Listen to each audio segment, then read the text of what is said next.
نادي الاتحاد السكندري بيمر بظروف صعبة للغاية. تجاوزات رهيبة جدا من الجميع في استاد اسكندرية. كابتن الحاج عصام رئيس رابطة نادي الاتحاد السكندري، ايه اللي بيحصل ده؟ والله اللي بيحصل دوت الاول عيب في حق الاسكندريه كلها وعيب في حق نادي الاتحاد.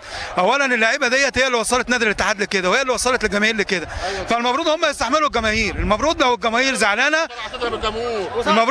زعلانه هم يستحملوهم. النهارده مع احترامي لكل الرياضيين، اجدع لعيبه في مصر اتشتمت وكانت لعيبه محترمه وما كانش زي دلوقتي. كانت الاول في لعيبه، دلوقتي ما فيش لعيبه، ودلوقتي واحد زعلان عشان هو بيعمل نتائج سيئه والجمهور بيلومه. الجمهور ما عندوش ذنب وهم اللي وصلوا الجمهور لكده. واحد يسحب حديده، لعيب محترم كبير يسحب حديده ويسحب ساعه كهرباء على جماهير، ده فين الكلام دوت؟ الكلام ده مش مظبوط والناس دي لازم تتحاسب.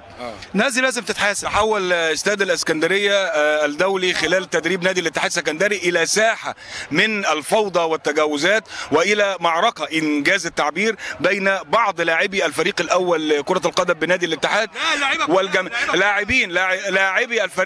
لاعبي الفريق وجماهير نادي الاتحاد السكندري. ووصل الامر كما تشاهدون حضراتكم امور في منتهى الصعوبه وتجاوزات لا حصر لها، ولا يستطيع احد في استاد الاسكندريه السيطره على الموقف.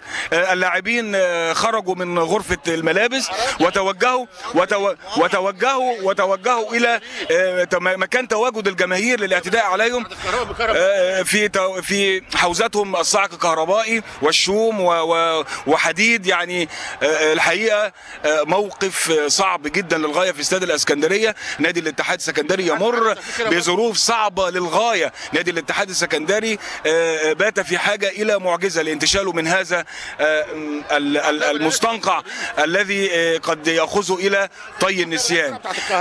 نقلنا لكم صورة حية من استاد الاسكندرية. وليد شعبان، كرة أونلاين.